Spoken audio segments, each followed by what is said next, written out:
चलिए, आज आपका हिंदी की कक्षा में स्वागत है। आज हम लोग व्याकरण में एक नया पाठ पढ़ने वाले हैं। तो इस सप्ताह के इस वीडियो में हम लोग जो नया पाठ पढ़ने वाले हैं उसके लिए आवश्यकता है आपका पूरा ध्यान इस वीडियो की तरफ रहे। मैं उम्मीद करूंगी कि मेरे विद्यार्थी जब इस वीडियो को देख रहे हैं तो उनका पूरा ध्यान इस वीडियो की तरफ लगा होना चाहिए। चलिए, आज का पाठ आरंभ करते हैं। हाँ, आप देख रहे हैं, यह आपकी पुस्तक का वर्ण पाठ का नाम क्या है? वर्ण। हम मनुष्य सामाजिक प्राणी हैं। हम अपने भावों और विचारों को प्रकट करने के लिए वाक्यों और शब्दों का सहारा लेते हैं। ये सब दरअसल ध्वनियों की सहायता से बोले जाते हैं। आप देख सक रहे हैं कि मनुष्य क्या है, समाज में रहता है और वह जब समाज में रहता है बहुत से लोगों से मिलता है, जुलता है, अपनी बातों को, अपने विचारों और भावों को आपस में बांटता है। तो उसके लिए वह क्या करता है, बहुत से छोटे छोटे वाक्यों का सहारा लेता है। और क्या करता है, और ये वाक्य किससे बनते हैं? ये वाक्य छोटे छोटे शब्दों से बनते हैं। जैसे राम विद्यालय जाता है, ये वाक्य हुआ। अब ये वाक्य किससे बना है? शब्दों से। कौन कौन से शब्द हैं? सब, राम है, विद्यालय है, जाता है। तो अब ये शब्द भी किससे बने हैं? छोटी छोटी ध्वनियों से। मैं उदाहरण देती हूँ आपको। राम, अगर मैं राम बोलूं तो उसमें क्या होगा? र भी है और म भी है।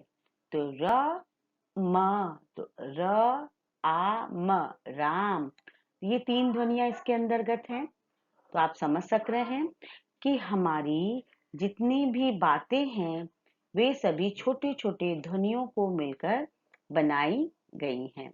तो आज इसी चीज को हम लोग इस पाठ के अंतर्गत समझेंगे कि ये ध्वनि किस तरह से हमारी भाषा को रूप देने में अपना काम करती है। अच्छा, मैंने वर्ण को समझाने के लिए छोटे छोटे बिंदुओं में सभी बातों को विभक्त कर दिया है, यानी बांट दिया है। तो चलिए, मैं पढ़ती हूँ एक एक करके और आपको समझाने का प्रयास करती हूँ। परंतु इसके लिए मुझे आवश्यकता है आपका ध्यान मेरी इस वीडियो की तरफ हो। चलिए, इन ध्वनियों को हिंदी व्याकरण में प्रस्तुत करने के लिए अलग अलग तरह के चिन्हों का प्रयोग करते हैं। यानी जब कोई साउंड है यानी ध्वनि है, उसको यदि हम लोग प्रकट करते हैं तो उसके लिए हम लोग जो चिन्ह का प्रयोग करते हैं, साइन का प्रयोग करते हैं। जैसे राम में र है ना, र के लिए हम लोग र लिखते हैं। तो उसी तरह से म है तो म के लिए अलग साइन है ना। चलिए आगे पॉइंट में पढ़ते हैं।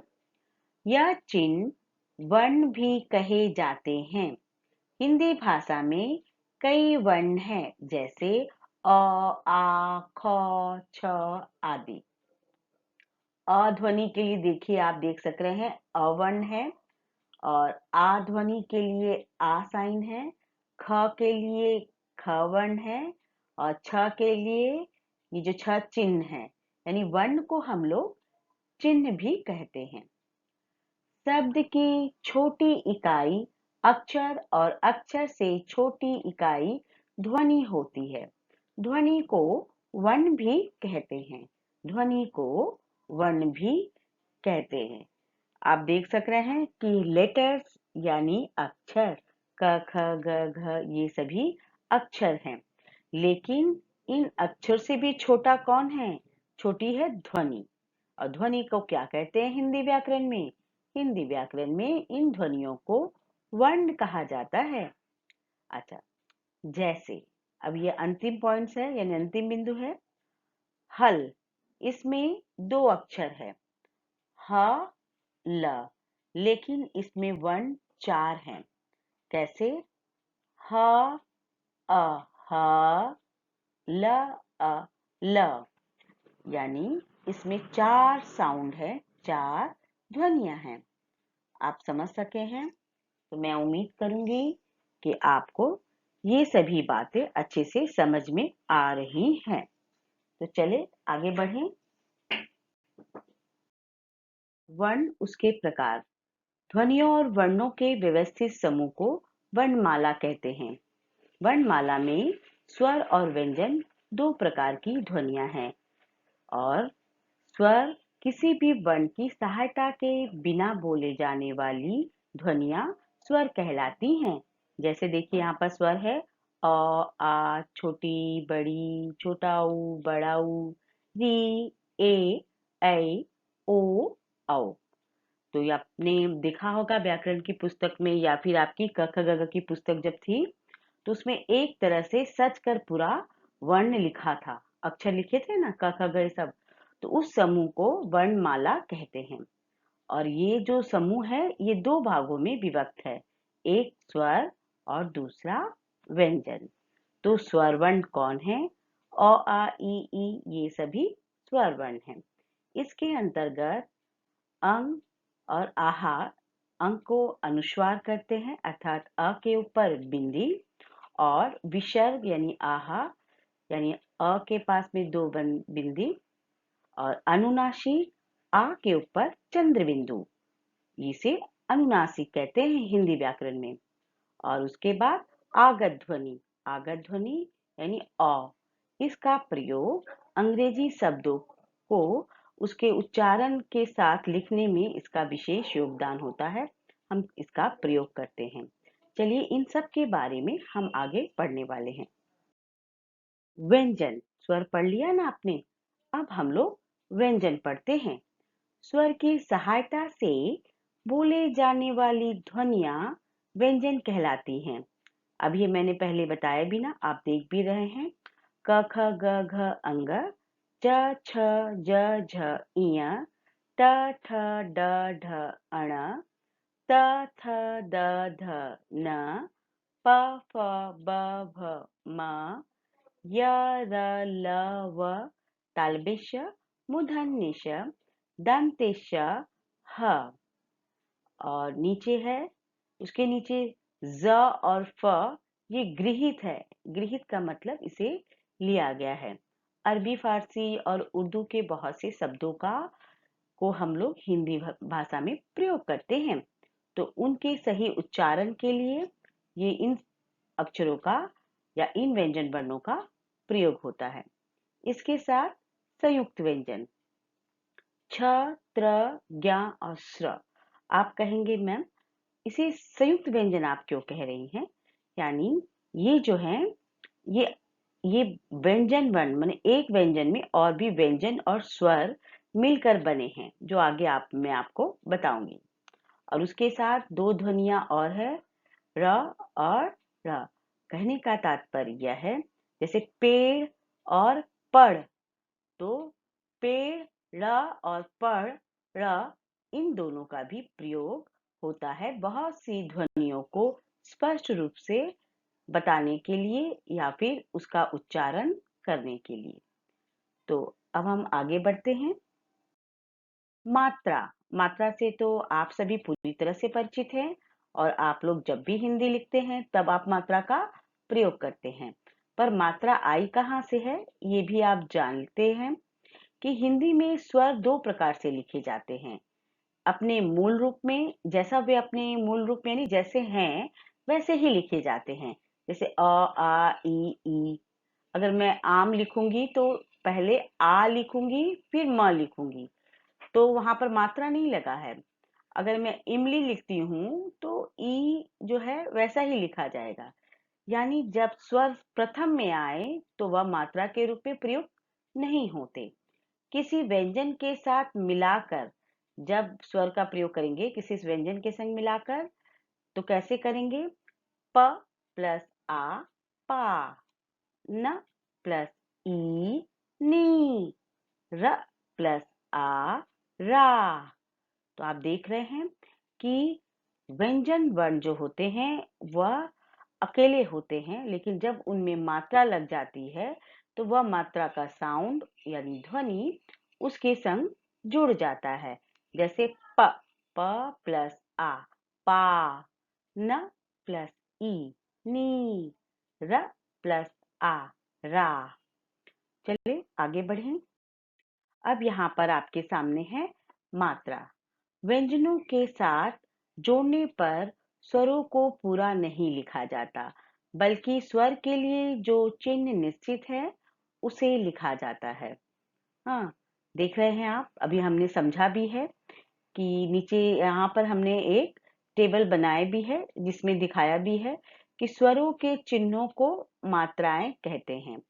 जैसे यहाँ पर देख रहे हैं स्वर अ आ ई उ ये है, और उसके नीचे उनकी मात्राएं भी लिखी हुई है यहाँ पर। और मात्रा से युक्त होने पर देखिए किस तरह से किस जगह पर मात्रा का प्रयोग होता है।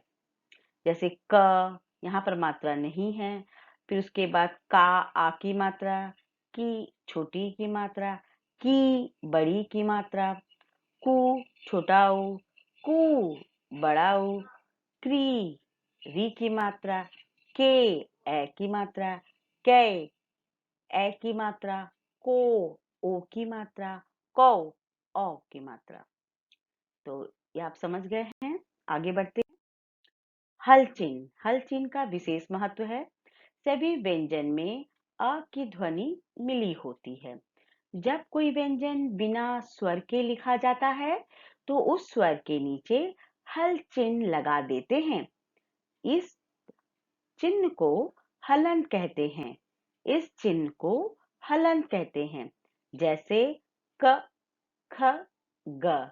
लेकिन जब हम लोग ऐसे पढ़ते हैं क, ख, ग, तो इसमें अ का साउंड जुड़ा है, अ की ध्वनि जुड़ी है इसके साथ।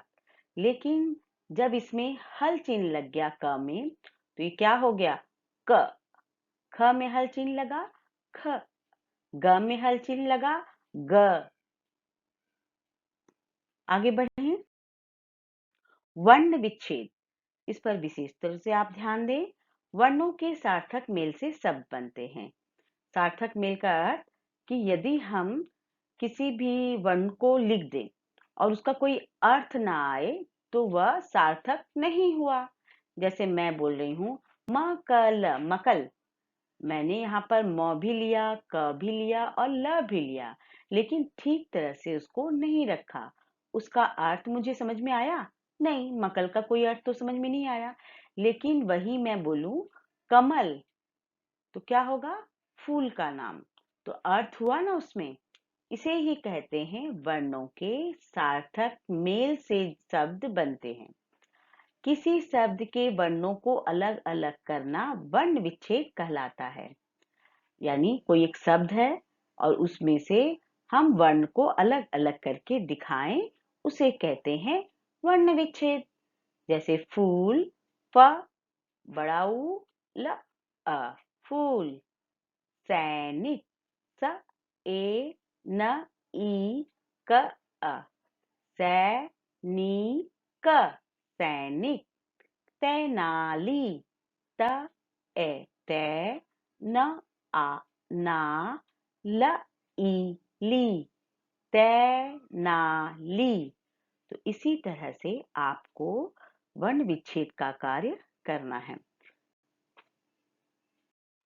मुख्य बिंदु, आज जो आपने वीडियो के माध्यम से पढ़ा है उसके मुख्य बिंदुओं को मैं संक्षेप में यहाँ पर दोहरा रही हूँ। शब्द ध्वनियों की सहायता से बोले जाते हैं। ध्वनियों के लिए अलग अलग तरह के चिन्हों का प्रयोग करते हैं। शब्द की छोटी इकाई अक्षर और अक्षर से छोटी इकाई को वर्ण भी कहते हैं।